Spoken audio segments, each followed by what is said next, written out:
Hi guys, it's Tuesday and I'm back.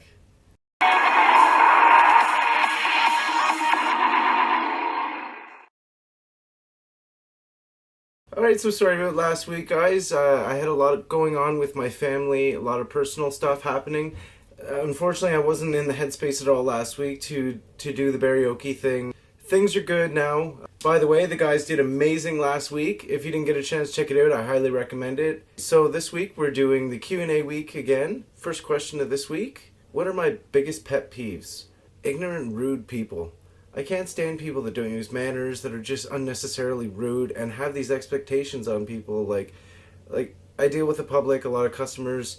The funny thing is the teenagers tend to have a lot more manners than the adults that come through. I don't know what that is, but biggest fears. I am absolutely petrified of heights. I think it's more of a vertigo thing. I know when I wear contacts, I can walk up a ladder just fine. With glasses, I get this back and forth kind of visual thing, and I just want to puke. So it was my niece's birthday a couple of years ago, and we decided that we were going to take her out for brunch at the top of the Sheraton on the Falls Hotel. The second the elevator doors opened, I crawled across the restaurant. I didn't care who looked at me. The second I seen out those windows, that was it. I was on all fours crawling. My first horror movie. My very first horror movie was actually Child's Play. My brother had a My Buddy Joey doll or something like that. I don't know, they were popular in the 80s.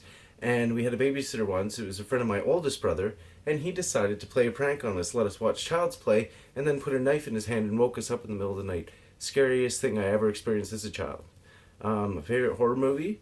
It's not a big favorite of a lot of people that I know, but The Haunting. It was a remake of a classic from the 60s, 50s, I believe. The remake I absolutely love. Yeah, great story. So, one movie, game, or show that your friends love that I absolutely hate. Reality shows. Reality TV. I like RuPaul. I like a few of those reality shows, but 90% of them I can't stand. Shark's Tank, Celebrity Apprentice, Survivor. I'm sorry, I can't get into any of this friggin' reality crap. It's just the same thing year after year. I can't believe they're on, like, what, Survivor 20? What's the difference between a cub, pup, and a bear? Well, to get more specific, I'd have to see the picture of you to see specifically what you look like. To me, a bear is definitely a lot larger frame of a male. Pup, obviously, like I wouldn't say scrawny, like skinnier, hairy guy. And cub, well, we all know what a cub is. Come on now. If you're thinking of opening up a relationship and you want relationship advice, I am the worst person to ask for this. I am monogamous to the heart. It's not to say I haven't had my moments. To me, if I were in a relationship, I'm all about monogamy. I'm with that one person for the rest of my life. So to me, worst person to ask. Sorry. Would I take eternal life if given? No. No. Because in my mind, I picture death becomes her. And it's not good. It was my very first live performance. I'm assuming concert performance that I'd been to, not one that I was in. I was in lots of choirs and, typical Christmas plays growing up. But very first concert was actually a native performer. She's been around since the 60s, Buffy St. Marie. Huge in folk. Joni Mitchell did one of her songs. She's absolutely phenomenal. She's still releasing music to this day. Her latest record actually received high awards and accolades and all of that, and so she's still doing really well for herself.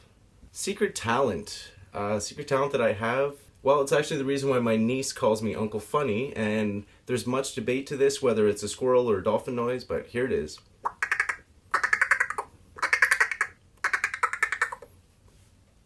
Sugar, 1 lump or 2. Assuming this isn't a euphemism, depends on where I'm at work I'm a 1.5, 1 to 2, depending on my mood, depending where I'm at. Is the struggle real? Hashtag the struggle is definitely real. Like I said, work is crazy right now. Right now I'm actually doing midnight, so that frees up a little bit of time during the day to do these videos, but sleep is so difficult. But it is what it is, I'll make do. If you could go back in time, what would you go see? Or whom? I don't know if I would go back specifically to see any one in particular. Definitely lots of moments in history that I would love to see. I'm a total nerd, so I would definitely have to say something stupid like go and see the pyramids, see how they were actually built to end much of the debate, you know. When is the right time to ask the boyfriend question? Second date, third date, fourth date?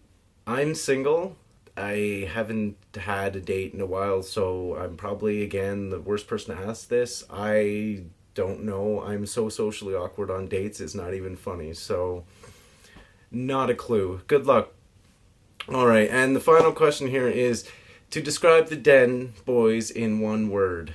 Well, this will be interesting. So, Greg, right away, I don't know why.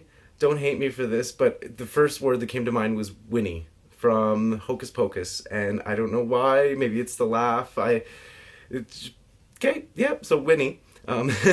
Derek, definitely an outgoing guy. Would have to say outgoing is my choice word for Derek. Anytime there's anything going on, he's the first person to message me, ask me, "Hey, buddy, how's it going? Anything we can do for you?" And I definitely appreciate that. So I would have to say Derek's very outgoing. Aaron. My first word for Aaron was hyper, and I thought, you know what, that doesn't really fit. So the word that I've actually chosen for Aaron is Stitch, because Stitch pretty much embodies everything that's Aaron, and Aaron pretty much embodies everything that's Stitch. Like love, family, hyper. So yeah, definitely Stitch. Now for Greg B, I would have to say entrepreneur. Anytime I see any postings from him, it's always something going on, whether it's t-shirts, something to do with work. So he's always on the go, got something going on. So yeah, he definitely, I get the entrepreneurial kind of spirit from him. Eric, I would definitely have to say literary. Eric has read probably 1,000 more books than I will ever read in my entire life. It's not to say I don't like to read, I do enjoy reading. However, Eric just being in his position at the library, his passion for reading, his passion for knowledge, his passion for the spoken word, the written word. Yeah, so I definitely have to go with literary. Now Spencer. Spencer. This is a toughie because there's a lot of choice words that I could use to describe Spencer. All good, of course. But the definite one I would have to say is passionate. He is very thorough with everything he does. Right from the get-go, his videos, just something about him. He just brings across this sense of passion with everything that he does, that he cares a great deal. And you can really see that in what he does. So, yeah. Alright, so that's it for my video today, guys. Again, I'm really sorry about last week. Hopefully going forward everything will work out and I'll be good to go. Take care of yourself, guys. I hope you have a wonderful week and look forward to Aaron's video tomorrow. Have a great day, guys.